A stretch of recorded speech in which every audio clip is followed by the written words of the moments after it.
Hi,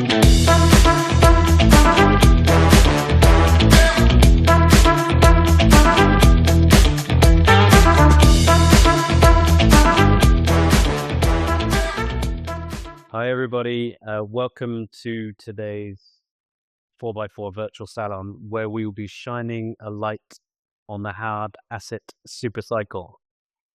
Before I introduce our four amazing speakers and before I introduce the topic in a bit more detail, I just wanted to give a shout out to our sponsors. So this is, we now feel very proud to have a corporate sponsor who is Stapleton.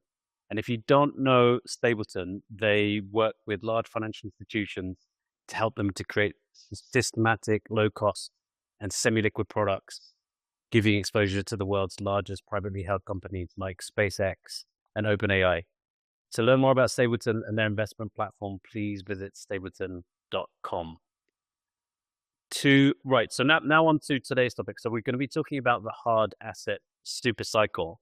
And just to put this in a tiny bit of perspective, I wanted to share a quote from Larry Fink, who's the chairman of BlackRock. And he said, by 2040, the global demand for new infrastructure investment will be $68 trillion. To put that price tag in perspective, it's roughly the equivalent of building the entire interstate highway system and the transcontinental railroad, start to finish, every 6 weeks for the next 15 years. So we are clearly at the beginning of a huge structural supercycle in hard assets. And to help us unpack this topic, we have really four tremendous speakers. So starting from Leicester, I'm going to introduce them quickly. So we have Aishwarya Dahanukar, who's the co-founder and chief commercial officer of Tangible, which provides a platform helping hard asset startups to raise asset-based lending. Next, we have Nicolas Colin, who's a regular on the 4x4s. Nicolas is a former VC and now publisher of the much recommended Drift Signal newsletter, which covers macro and geopolitical topics. Next, we have Bivens, who is managing partner of Production Capital, a VC firm investing in hard assets. And then last but definitely not least, we have Leon Baade, who is co-CEO of Atinx, which is a Swiss startup revolutionizing battery manufacturing. So those of you who have attended a 4x4 before will know that we cover four topics. We have four speakers that we introduced. We cover four polls. So if you see the polls, they should be live now, and you can please answer those as you wish. And then the last thing is we'll take at least four questions if we have them. So please don't be shy. If you have a question, just post it in the channel and I'll put it to our speakers. Right. So without further ado, let's address the first of our four topics, and the first one is about macro drivers and structural trends. And so, Nicolas, I think it's fitting that we come to you first. So, Nicolas, how would you define the current hard asset supercycle and what are its principal drivers? Sure, very pleased to be here and to participate in this panel. You quoted Larry Fink, so I don't have to repeat the figure. That's the super cycle, all that money that needs to be invested across over the coming years. I think the drivers of that are manifold, but I would like to highlight three of them. The first is, we all remember Marc Andreessen writing in 2011 about software eating the world. And the idea was that software startups would eat entire industries and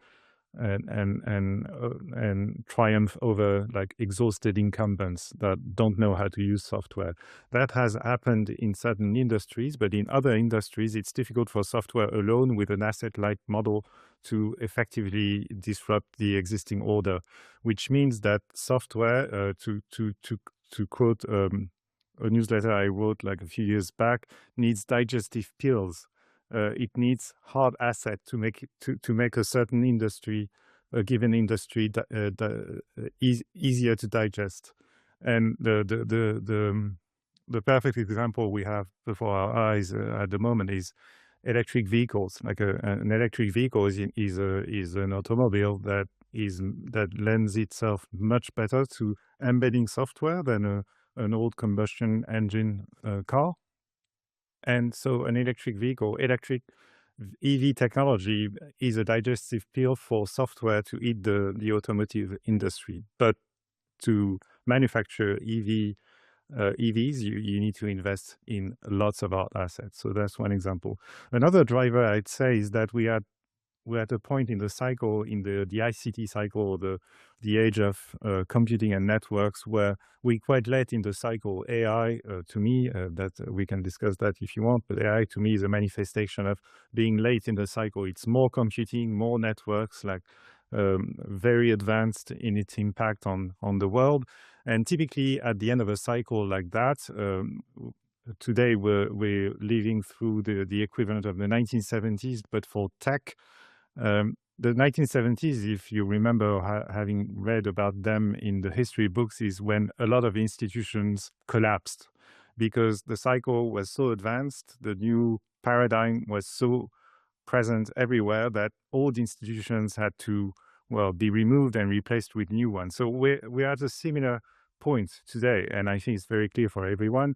Donald Trump is a symptom of that, not the cause, but a symptom of that, a lot of things need to change, like globalization, international trade, our monetary system, and many other things. And that creates an opening for hard asset investors, because when institutions collapse, they don't really know how to calculate risk-adjusted returns on what they want to invest in. So they have to make big bets, and they have to follow people like Larry Fink, who drum up support for investing more in hard assets. And that's the only reference you have in the market, as opposed to an institutional setup that's stable, that's easy to document, and easy to harness to calculate risk-adjusted returns. So institutional collapse means more investment in infrastructure, paradoxically. And the last driver, I would say, is China. So there are people who say that the most important story of this year, business story of this year, maybe of our lifetime, is the fall of Tesla and the rise of BYD, meaning that China is proving to us what it means to be serious about investing in hard assets, whether in manufacturing, energy, robotics, and many other things, space, defense, etc. And so there's been an opening, there's been an eye-opening moment earlier this year, because Trump has been so hard on China, and then everyone started to look at China. What's going on? What is he so upset about? And what he's upset about is that they've invested so much in hard assets that they've become a manufacturing, energy, and robotics powerhouse, and everyone needs to catch up on them, which means we need to invest in hard assets. Fantastic. Very clear. Right. So Brett, I'm going to ask you to pick up on some of that, right? So we know, I don't know if you'd add any other drivers, but we've heard from Nicolas what the drivers are. And I suppose the question is, even if we listen to somebody like Mario Draghi, who understands some of the urgency to build new infrastructure, would you argue that the key stakeholders, government, investors, understand what's at stake and are going to be able to act quickly enough to reindustrialize? Yeah, I mean, I think if you look at what most of the stakeholders say, I would say that they intellectually understand that. I think if you look at what they're actually doing and the way that they're incentivized, I think Mario Draghi, kind of the 1-year anniversary, I think, was maybe in like September of that report. And I see the fake. I thought it may be less than a year old, but there was a bunch of press that came out about it like a month ago. And I mean, his view was that governments haven't grasped the gravity of the moment or the reality of the moment. I mean, areas like energy, for example, where, a lot of the reforms that he sort of pushed for, whether it was in energy, whether it was in capital markets, whatever it was very much structural. And, what we have tended to see over the last year is a lot more sort of cosmetic things, subsidies to kind of help with near-term price concerns or things like that. And so I think it's a big challenge. I think that entrepreneurs, people like Leon, absolutely see the urgency and see the need for it, and also see the urgent demand that sits on the other side. The end customers, the users of this kind of new infrastructure technology. Investors also see it and understand it, but I think are cautious and want certainty, and they want rules to be clear and well understood. And that's a challenge when when government isn't prepared to act in the right way. And I think Europe, I mean, kind of to Nicolas' point, this isn't a game that is played in a vacuum. It's very much relative, and it's the scoreboard is not just Europe, but it's how is Europe doing relative to its sort of peers, so to speak. I hesitate to put Europe in that category, given the urgency of the way that China is moving and the way that the United States is moving. And it's not always the worst thing in the world to be able to play kind of two sides against each other.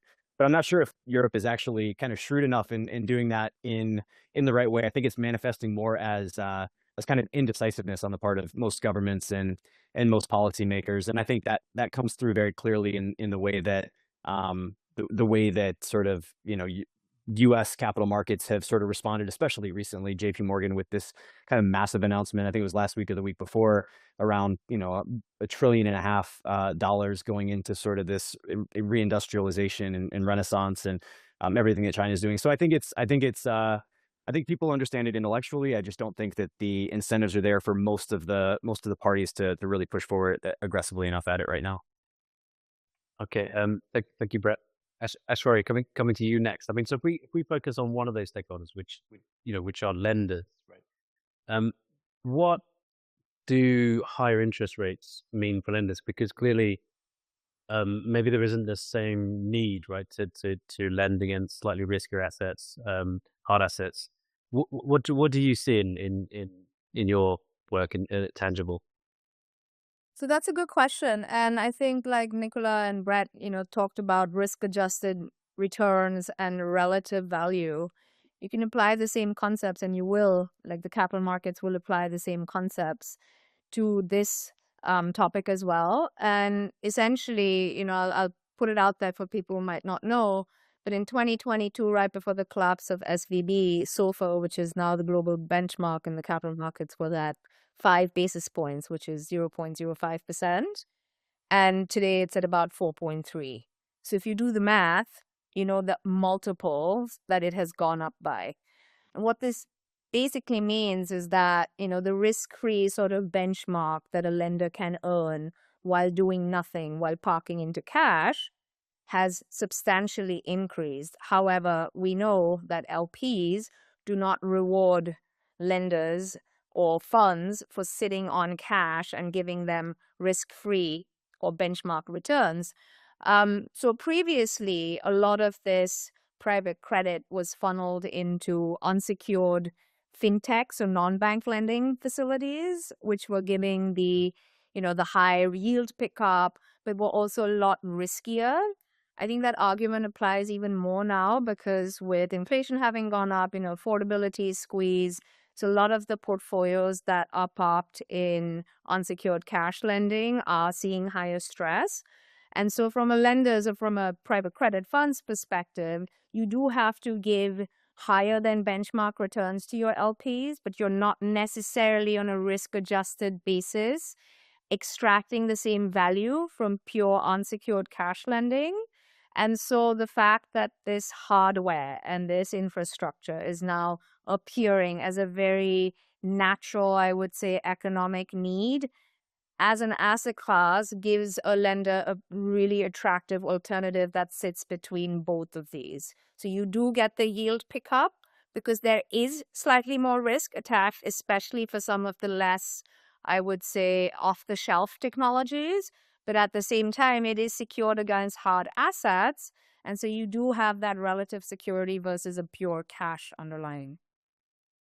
Thank you very much. Leon, I'm going to come to you next. So Brett said that entrepreneurs were stepping up to meet the needs of this hard asset super cycle. You're one of those entrepreneurs. I suppose the question too is like, what signals is the market sending entrepreneurs like you to know what is needed and what to build? Yeah, thanks for the question, Ben, and really great to be here. Thanks for having me. So I think I would start with that. It's absolutely important to have these signals on the radar that the market sends to you. So we cannot build category-defining companies as entrepreneurs siloed from the world. So we definitely have to have these radars, these signals on the radar. But I think I would also put an emphasis on signals that are coming from your customers, and also staying committed to your mission as an entrepreneur while you're observing and digesting these signals. So at Eddings, we're building manufacturing technology in the battery space. So let's take this as an example. So I think in particular in the battery space, we've had lots of signals in particular recently. We're also well-funded battery companies, in particular in Europe, who have failed, and the signals from the market, I think, have intensified in a way of, can the Western world even play a significant role in the battery industry at all? And if so, how? And then, that's a reality that we face as entrepreneurs building in this space. And I think it's our job as entrepreneurs to, find ways forward by digesting these signals and adapting and finding creative ways through these signals, really working with your customers to solve tough problems for them. I think that's the ultimate way that you can generate value, and then do it in a way that whatever context that we face, of finding these creative ways to adjust, but really always emphasize the customer signal over general market signals, because they can also be noise, which can be distracting. Fantastic. Okay. We've had our first question here. So this is coming for you, Brett, but I think would also be good to get your perspective on this too, Nicolas, which is it possible to still have success with asset-light, software-only businesses?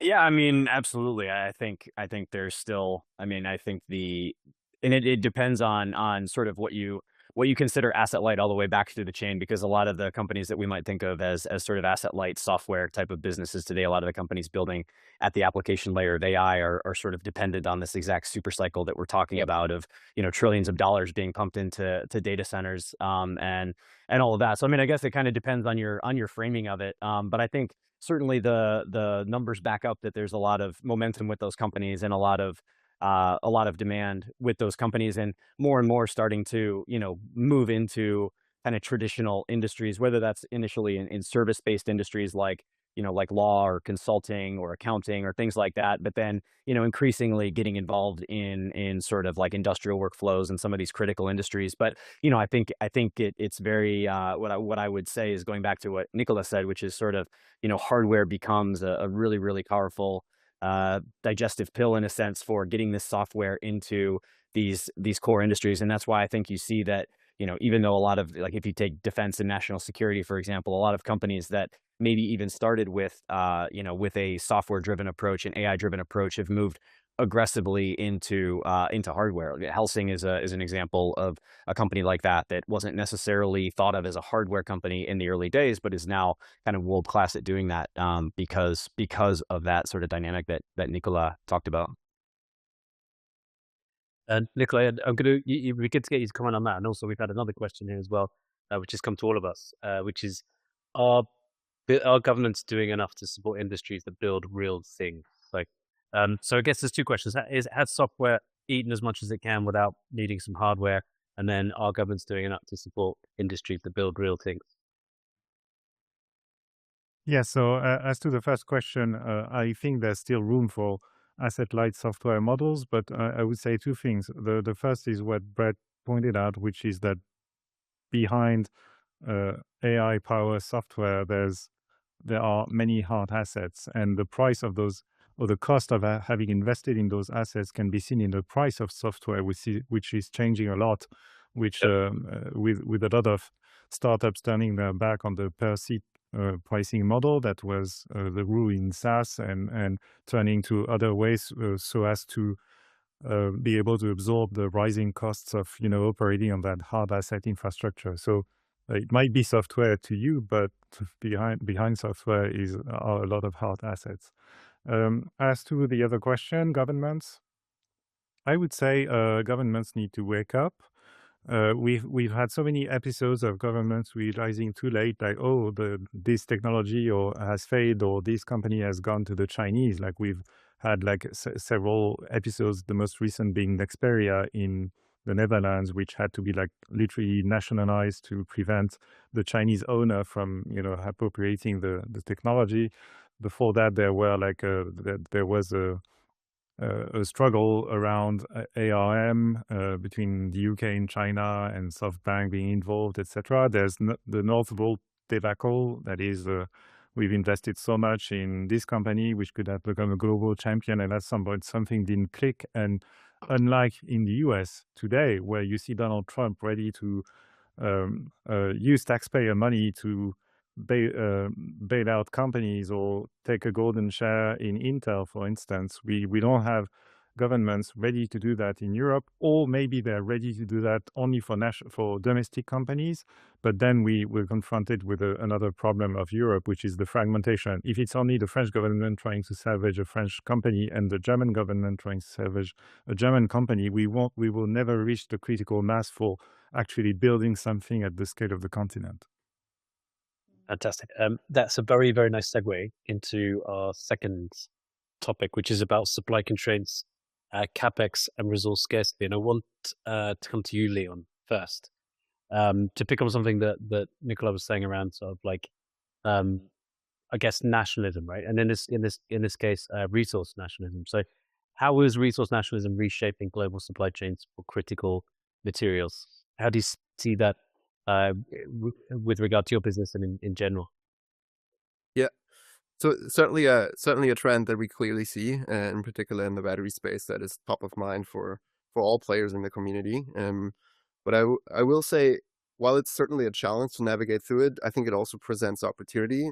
So resource nationalism, I think, is pushing innovation closer to home and speeding up the shift to circular supply chains, which we generally welcome. I think these are trends that we appreciate, and I think overall, ultimately, it demands every player along the value chain, big and small, to really assess their current partnerships, both up and downstream, where are they positioned in the global supply chains, and really build and design supply chains that can flex when borders tighten. So really building that resilience and flexibility within the business for all players, large and small, I think is critical and more important than in recent years.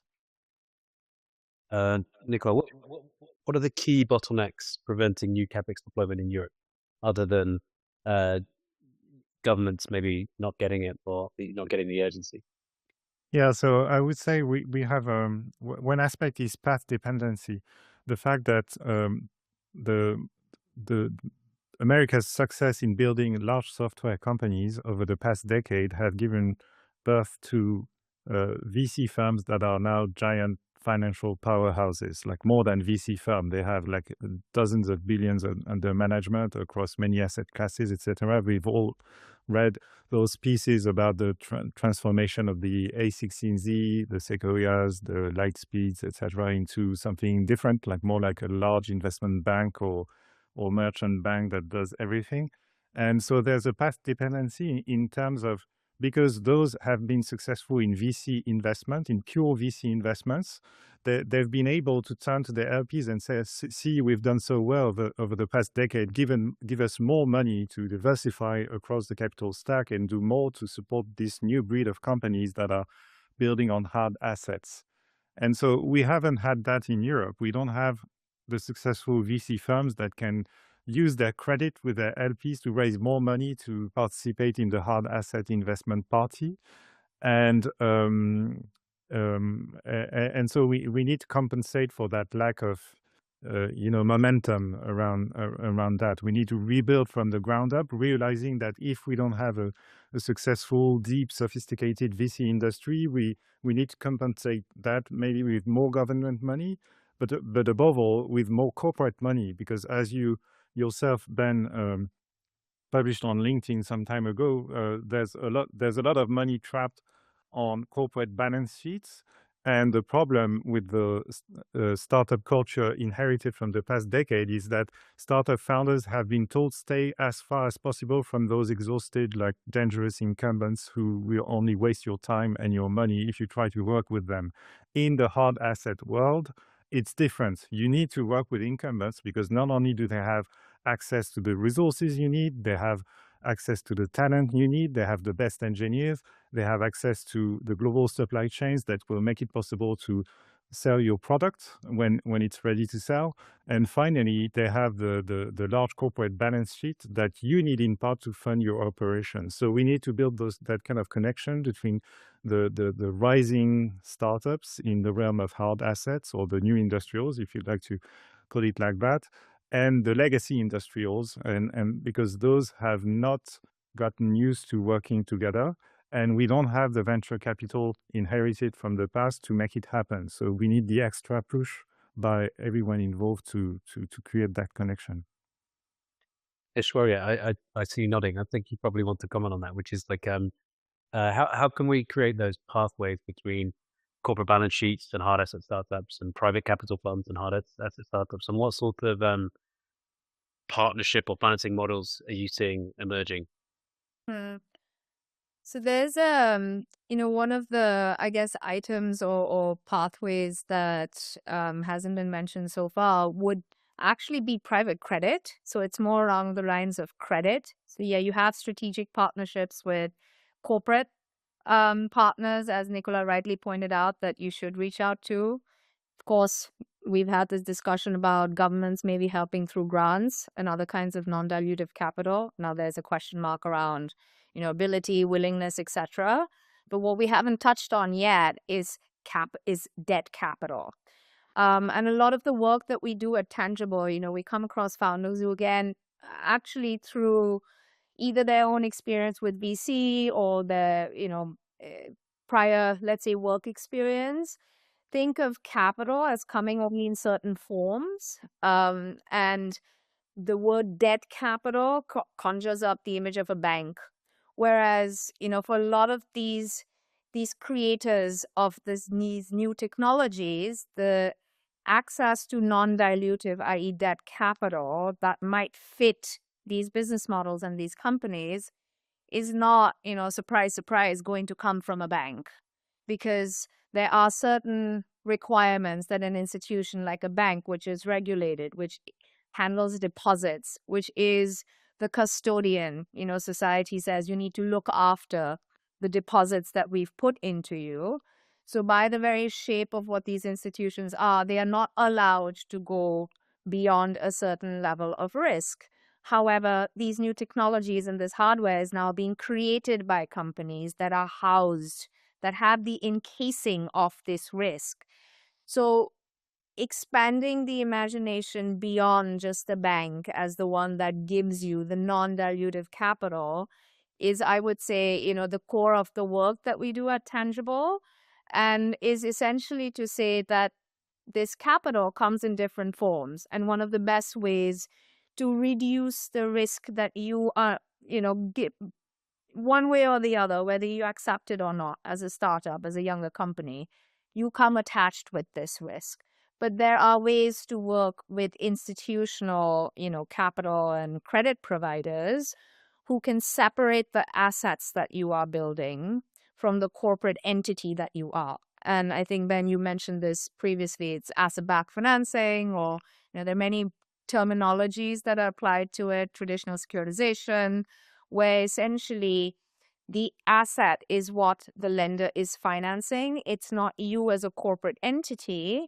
And so you create what we call bankruptcy remoteness, which helps to bring some of the risk premium on your own corporate entity risk down. So that's a very important tool that we work with. I mean, data centers, they essentially a copy-paste of real estate financing, which the likes of KKR, like all the, let's say, the trillion plus, AUM stalwarts have been doing for decades.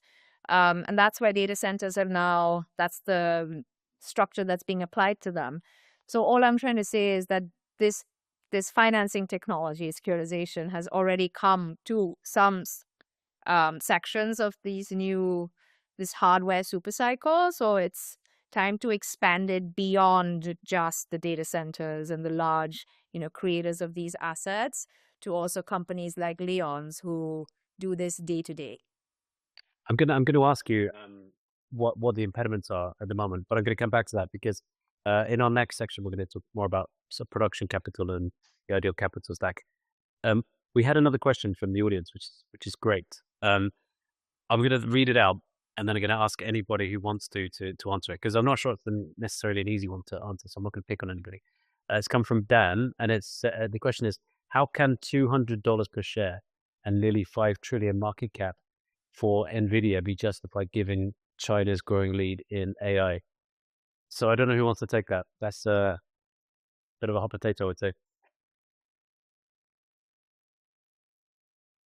I think I saw that they just crossed 5 trillion or 5 billion. I'm sorry, 5 trillion in market cap today for the first time ever. So, so not even nearly anymore, but across it. But I'll let Nicolas or Leon. It looked like you were both going to speak. So just something very short. But I was at a conference last week in London, where I heard that the first sign of the current market, like collapsing or the bubble busting or whatever you want to call it, will be originated in NVIDIA. Like maybe they have results that are less good than expected in earning calls or something like that. But so NVIDIA is really the cornerstone of the entire market today. And so as NVIDIA, Canary in the coal mine, yeah, exactly. As soon as something starts to go wrong, like even very slightly, that might be the sign that things are going to change. Leon, did you want to add something? I was just gonna say that sounds like a question for an investor to answer rather than. Yeah. Brett, so you gave the floor to Nicolas. Did you want to add anything? No, I mean I didn't have much to add on that. No. Do you accept the premise of the question that China has? I mean, I guess I would push back maybe on. I would be interested in sort of the second half of it, if I'm remembering what it sort of said, which is given China's growing lead in AI. Yeah, I suppose that would be sort of the question. I think, do they have a growing lead in AI as it relates to cutting edge chip design? I mean, it seems like NVIDIA still kind of holds the lead there. I think a lot of the sort of large language model stuff still seems quite up in the air. Now, certainly a lot of the stuff that we're talking about, sort of hard asset deployment into critical industries in areas like robotics and areas like manufacturing. I mean, that is very clear that that's where they have a massive edge. Now, how that flows through to the NVIDIA valuation and the risks to the NVIDIA valuation. I don't have much of a view there, but yeah, I would be interested in like where some of the nuance on the back end of that question and specifically. Okay, we'll see how it comes in. We'll see if the nuance comes in. Right, so we're going to move on to then. Oh, sorry, yeah. I can add something about that. So I was very interested recently in an Odd Lot podcast episode where they were interviewing a senior Goldman executive. I don't remember his name, but he was effectively coming back from China, saying like, "Wake up, guys! What matters in AI is not the latest model and the new chip, the new generation of chips, is what you do with it." And the Chinese are already very busy. He didn't provide any specifics, so I can't go into the details. But he said, what I've seen in China is that they're very hard at work applying AI to everything. They're already doing many of those things well, like manufacturing or other things. Once they start applying AI to this, they will become even better. And so instead of constantly celebrating the OpenAIs and the NVIDIAs of the world, we should be cheering the BMWs and the Chrysler and the SpaceXs, if to the extent that they're applying AI to getting better at their job. Fantastic. Great. We're going to move to section 3, which is production capital, which is, I don't know if you've copyrighted that term, but that's certainly a term that Brett uses a lot, and that's what he's called his venture capital fund. So Brett, coming to you first, which seems very appropriate, right? And what does the optimum capital stack look like for a hard asset company? And then this is a slight repetition of the question you were asked earlier, but like, are venture investors as important as they were, given how capital intense the hard asset businesses are? Yeah, I mean, optimal capital stack certainly depends on the specific business, and I think that's a place where early venture investors can be super valuable, because companies that Aishwarya is talking about that are sort of maybe building decentralized, more decentralized sort of asset bases are very different than companies that are building massive, first of a kind facilities, $50-100 million infrastructure projects, and so those are very different things, and those can exist inside of the same types of venture portfolios. And in many ways, they kind of need to. That's still a critical piece of the puzzle, getting those companies from sort of maybe the lab or forming their early team and getting them to a point where they are ready to go out on that more commercial path. So I think where I think venture investors are very, very valuable in this cycle is with a slight evolution to the model, which is to say, can those firms add a sort of capital markets orchestration function, capital formation function, actually becoming, in the same way that a firm like Andreessen Horowitz has become so powerful in terms of its its policy engagement and their ability to garner influence on behalf of their companies.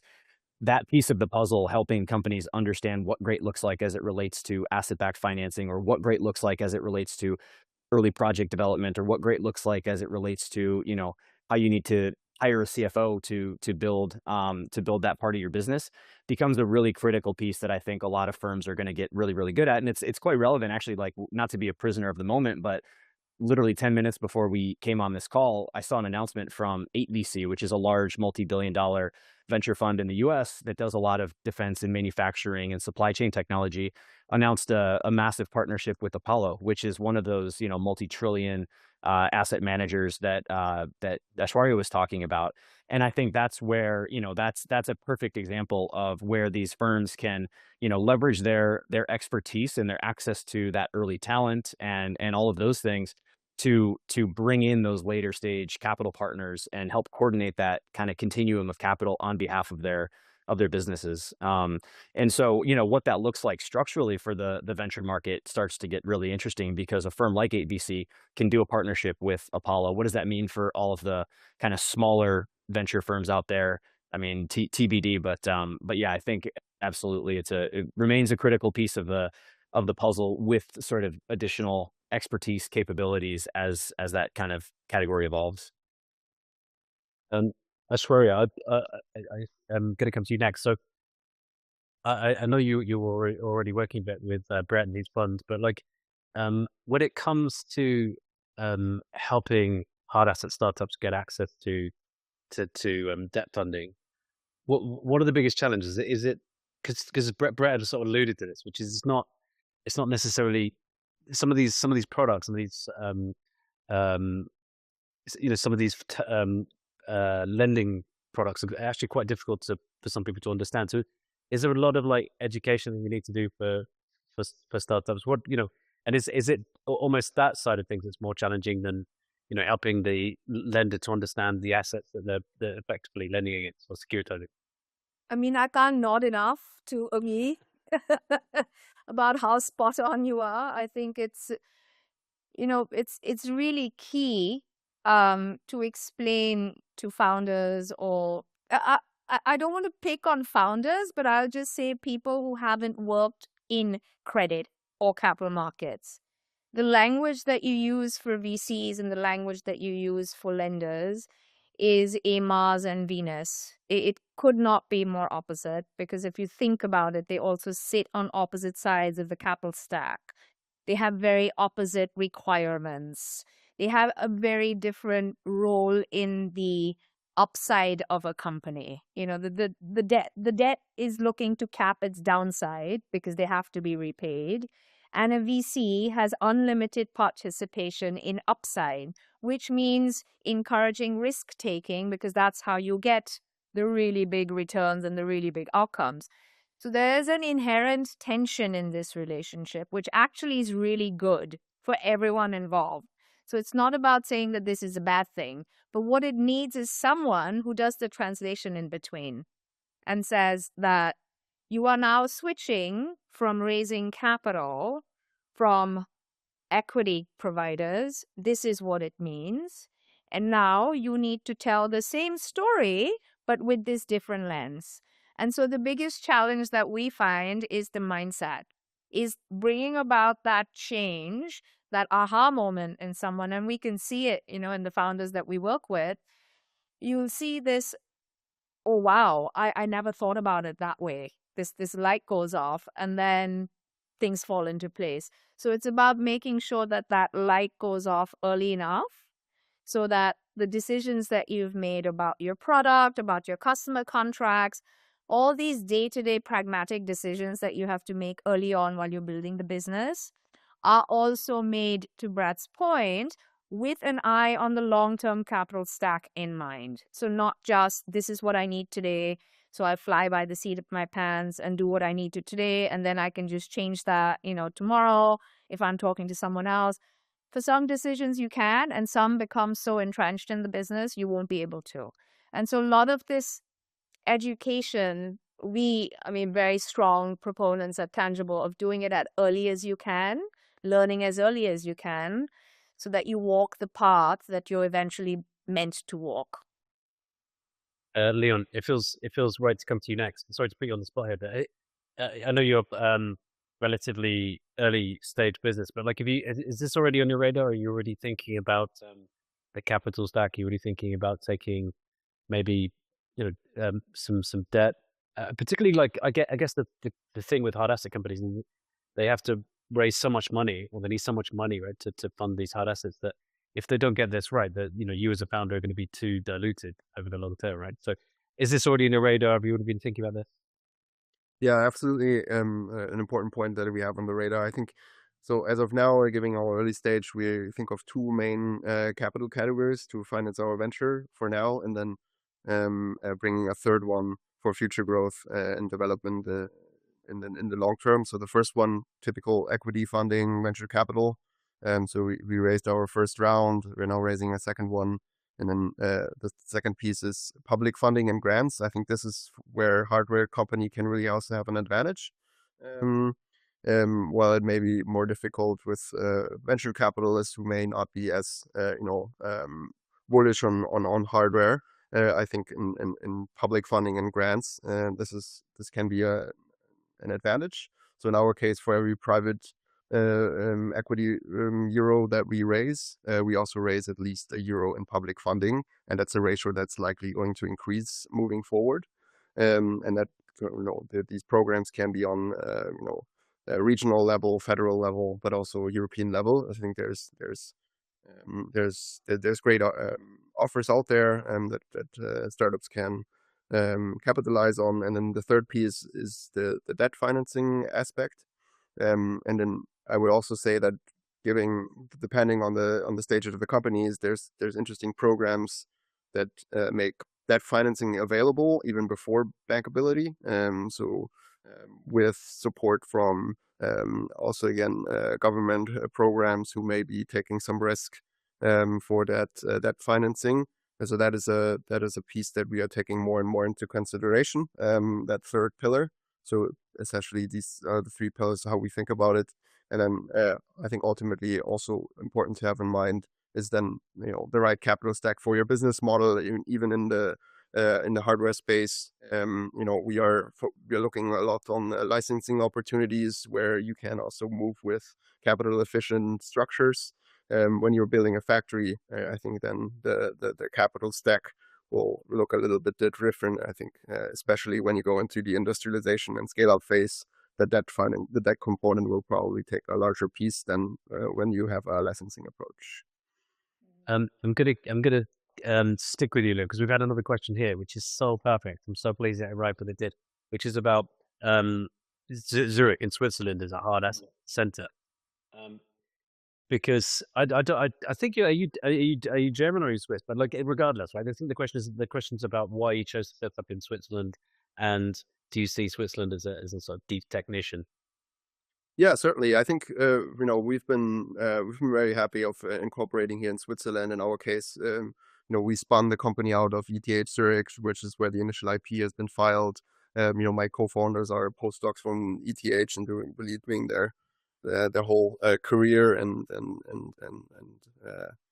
education from the PhD programs there. So that has been a natural sort of like incorporation place for us, and so far it's been really great. Also from funding communities, both private and public, that has really supported us. Also great institutions that support startups early on with various programs. InnoSwiss is one of the more well-known institutes that have a diverse set of programs to help early stage startups.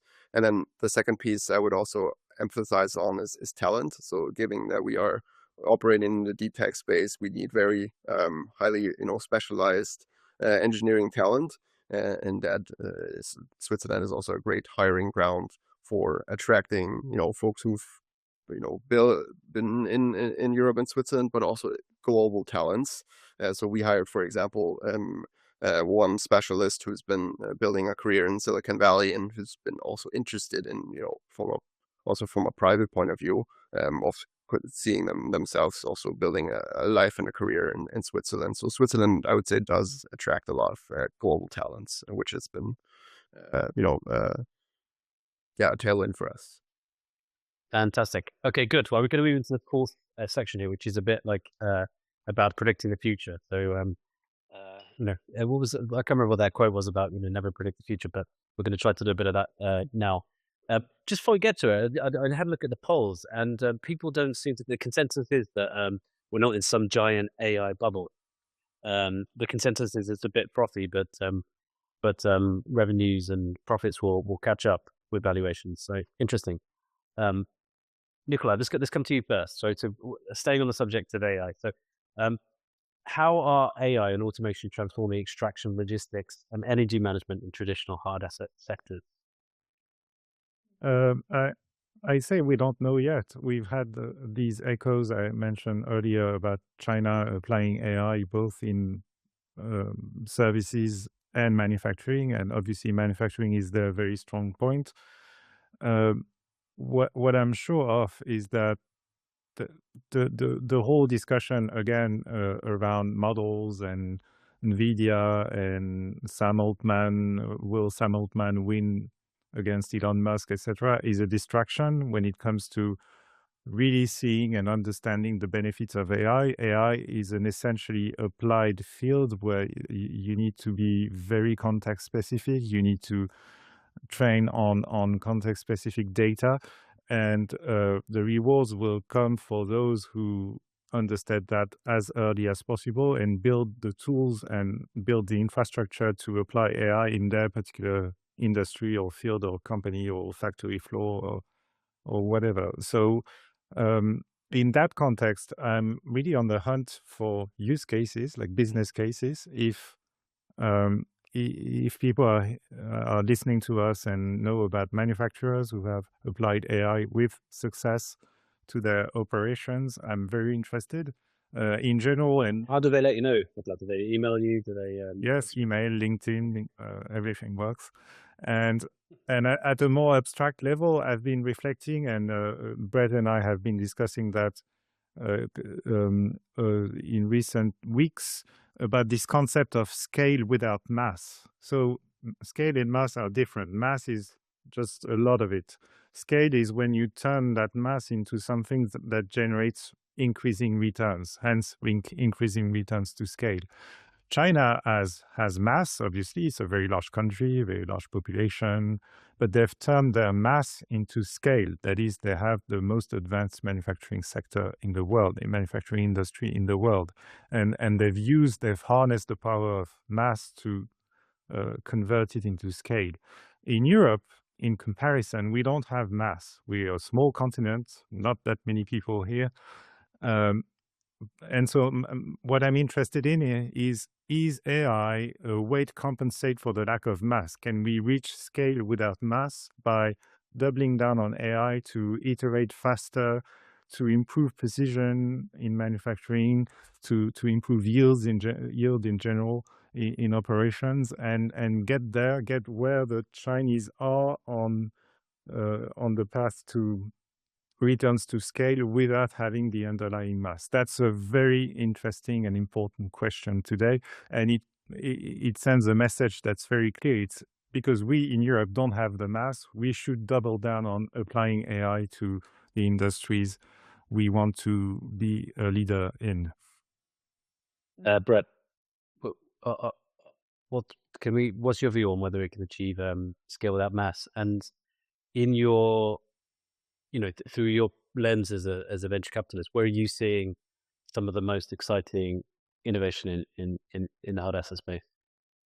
Yeah, I mean, I'll try to bundle those two together in like the same answer, I guess, because if we go back to what you said at the very beginning, or the quote that you gave around this $68 trillion sort of investment wave that's coming, I mean, that's trillions for roads and for energy and for ports and for water infrastructure and for telecommunications infrastructure. Like, that's all stuff that we have to build. And so my question then is like, who's going to build that, right? We have these massive labor shortages. We have this demographic inversion. We have these jobs that are still, dangerous and difficult and dirty. And so what I'm very, very excited about, and what I think is, and, we're seeing it show up in the quality of the companies that are coming through and the quality of revenue, are these sort of robotic services, hardware services companies, the types of businesses that Nicolas referenced at the very beginning, which are, they are actually kind of software businesses. They're about getting deeply integrated into these core industrial and enterprise workflows, but they use advanced hardware in order to go and do that. And so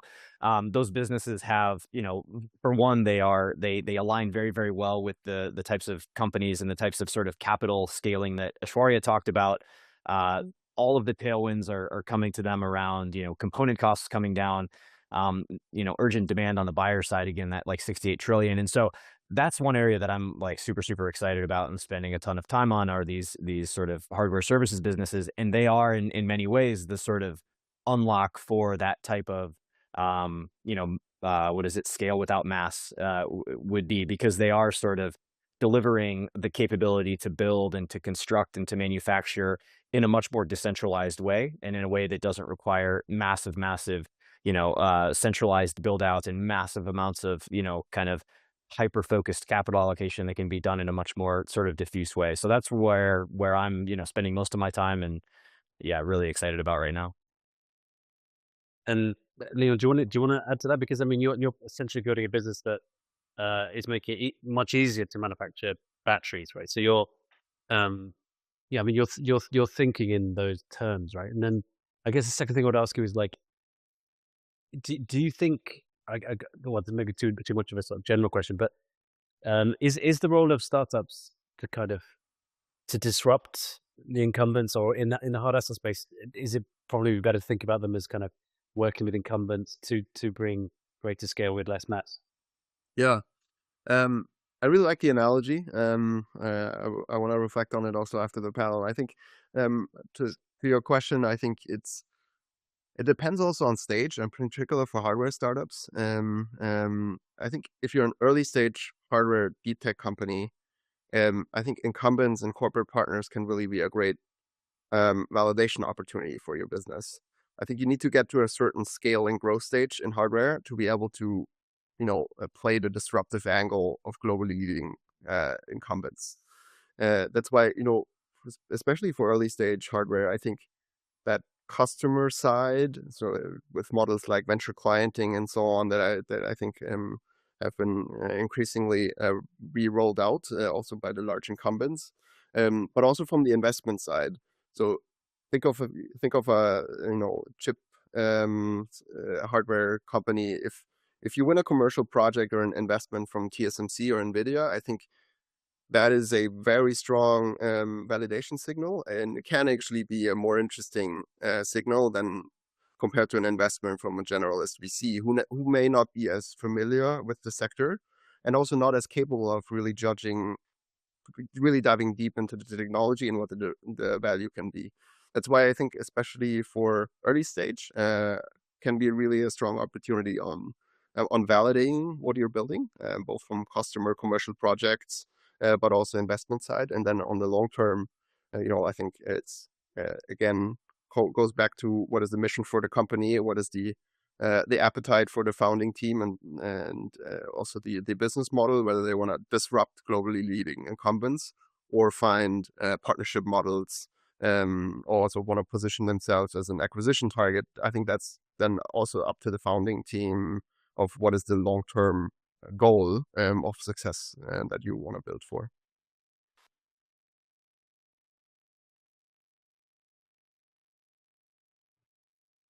Sorry, I clicked on. I couldn't find the mute button quick enough. Aishwarya, we're going to come to you next. So we talked a lot. I don't know, fairly or unfairly, right, about how I think we've given the government a relatively hard time for not being maybe on the ball enough or understanding the gravity and urgency of the situation. But at the same time, governments are pretty heavily indebted, right? So it's not like they've got tons of sort of fiscal headroom to throw money at hard asset companies. And so my question to you is that we keep talking about this, this huge $68 trillion number that we quoted at the start of the podcast of the session. Is there enough private capital to fund this hard asset super cycle? I mean, if you think about the fact that one company, Nvidia, is now worth 5 trillion, then I think the question of whether there's enough capital on this planet is easily answered, right? And the answer is clearly yes, because if you combined BlackRock, Blackstone, KKR, Apollo, JP Morgan, Goldman Sachs, I mean, you've surpassed that total already. So it's not so much a question of whether governments are willing or able. The indebtedness goes towards their ability, right? And the willingness is driven by many geopolitical, factors that are currently ongoing. But the question is, are they professional asset and capital allocators? I mean, we have, institutional capital and sophisticated investors who do this for a living. And that's how housing, that's how all the infrastructure that currently exists, which Brett was alluding to, we need to recycle, refresh, rejuvenate, but it exists already. And all of that has pretty much, I would say overwhelmingly, been financed through very long dated, investment pockets. So think of all your insurance companies, your pension funds, banks, private credit. I mean, these are all specialized institutional pockets of capital whose job it is to finance, the global economy using different instruments that they become specialists in. So expecting governments to have that level of expertise, that just doesn't quite stack up. So yes, they have a place in it, of course, to create the incentives, the frameworks that allow this to happen, and supplement with, let's say grant funding, and which comes back to that, motivation point, like how do you incentivize? But I think, as it should, the burden of financing does sit on private capital, because that's why we have private ownership of assets. Fantastic. That absolutely flew by. It's like, with much sadness that I tell you that the hour is nearly up. Does anybody want to make a final comment or on that last topic of whether there's enough private capital and how easy it's going to be to find its way through to hard asset companies? Maybe Brett, do you want to say one final thing on that, because that's really your area? Yeah, I mean, I would agree generally with everything that Aishwarya said, and I think that the challenge has always been, how do you get these massive pools of capital down to the small projects and the smaller companies that are actually going to be building the infrastructure of the future. And it's not an easy task, as founders like Leon sort of see every day as they're out there trying to wrangle the capital markets in their favor. Same thing with Aishwarya as she's advising these companies. Same thing for investors who are trying to look and understand. We had this question come in around rare earths, like, how do I make sense of this? How do I make sense of the kind of shifting political winds across all these areas?